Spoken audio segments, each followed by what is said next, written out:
Water doesn't care where the county line is. Neither does a caller in distress. But in 911, our systems, policies, and data often still do. Today I want to talk about what has to happen when one emergency crosses multiple jurisdictions, agencies, radio systems, and responsibilities. And all that's coming up next on TiPS, Today in Public Safety. Welcome to TiPS, Today in Public Safety, your go-to podcast for today's breaking stories in public safety news. Here's your host, Fletch, with today's tips.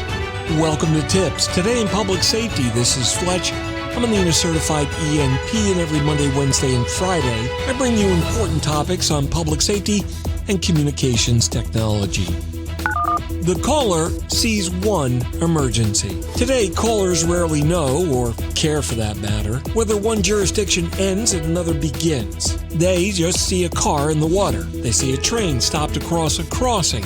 They see smoke moving across a county line. They see someone missing in the woods. They'll see an accident on an interstate, and they don't know whether they're in one city, another county, or even another state. They just know one thing: they need help. Public safety, on the other hand, sees something very different typically. They may see multiple agencies, multiple PSAPs, multiple different CAD systems, often different radio systems, different maps, different policies, different response plans, and sometimes very different opinions about who owns the incident. And that's where the work gets difficult. Marine emergencies, for example, may begin in a county, move into state waters, and then eventually even involve the Coast Guard. Train incidents can involve local law enforcement, fire rescue, railroad police, hazmat teams, and agencies that are miles away from the original caller. A missing person may cross municipal boundaries before the first report is even entered into CAD. And you can ask California, wildfires don't stop at county lines because the dispatch boundary says it should. Now, the emergency is one event. The response may involve many organizations. And that means one thing: the caller's information needs to move as cleanly as the call itself. The name of the caller matters. The callback number matters. We all know location matters, and the direction of travel matters. Map data matters, as does the detail collected by the very first telecommunicator, or subsequent ones added to the call, because all that information is what's telling responders what they're walking into. If that info doesn't move with the call, then the caller is forced to start over. The next telecommunicator is forced to rebuild the incident from scratch, and the responders may lose time as well as critical data in the response. A transfer is a handoff, not an exit. For years, one thing that I've never put my head around is that we treat transfers like they were a completed task. Call comes in, we determine it belongs somewhere else, we transfer it, done. But I don't think the transfer is the end of responsibility. It's the handoff of life safety information. And the best transfer is not the fastest transfer. It's a transfer where the next person already understands what matters. And that means we've got to think beyond the act of just moving a call from one phone position to another. You need to answer questions like, did the caller location transfer? Did the callback number transfer? What about receiving agencies? Did they get the right incident information? Did the sending telecommunicator explain any immediate risks that were defined? And did the new agency understand the status of responders that may be en route? Did a warm transfer happen when one was needed? And did anyone verify that the receiving agency actually accepted the incident? See, those are all operational questions. Technology can help answer them, but the technology can't make the decision for us. Now, if you look at next generation 911, sure, it can make transfers much more smarter. It can help move the data, move the location handling, and give those agencies better ways to share information between them. But no network can repair an unclear policy. They'll exaggerate them. No software can resolve a disagreement about responsibility. And there's no map on the planet that can make up for lack of communication between two agencies. Or three. You see, every PSAP needs to have a clear understanding where its responsibility begins, where it ends, and how it hands that information to the next agency when an incident crosses that boundary. And most of all, that's got to be practiced before any major event, and not discovered during it like it so often is.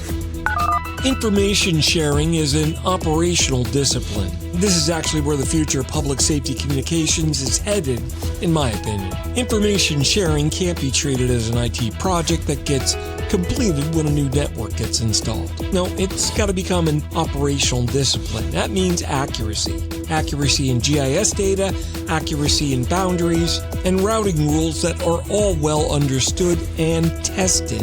It means mutual aid MOU agreements and ones that describe what happens when an incident crosses a boundary line. And it means training telecommunicators on the differences between transferring a call and transferring responsibility of a call. And that means bringing the right people into the conversation.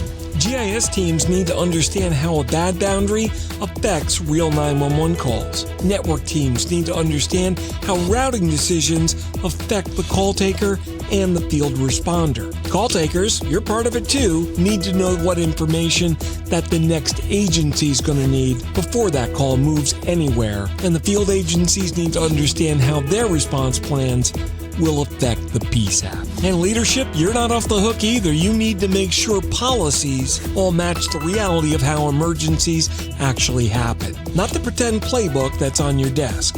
NENA's recent standard on coordination between 911 and the U.S. Coast Guard is a great example of where this work is going, as is the one recently published last year on railroad integration. They recognize that emergencies involving water and rail lines don't follow those neat boundaries of our local systems. Sometimes they cut right through the middle of them.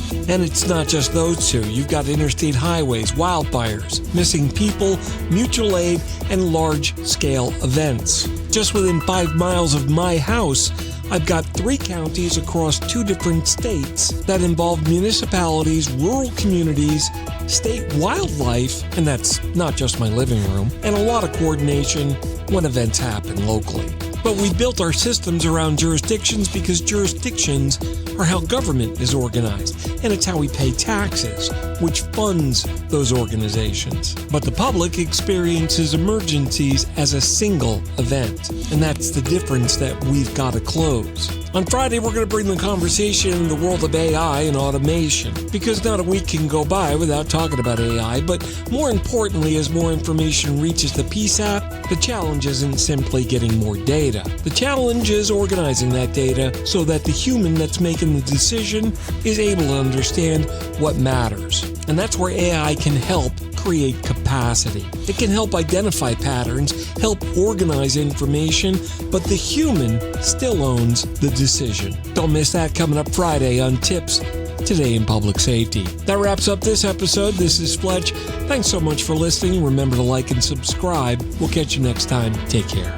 Hey, it's Fletch. Thanks so much for joining me today. I really hope you learned something new. Please remember to like and subscribe so you'll be notified of all of our new episodes. TiPS publishes 3 times each week on Monday, Wednesday, and Friday mornings at 8 a.m. Eastern.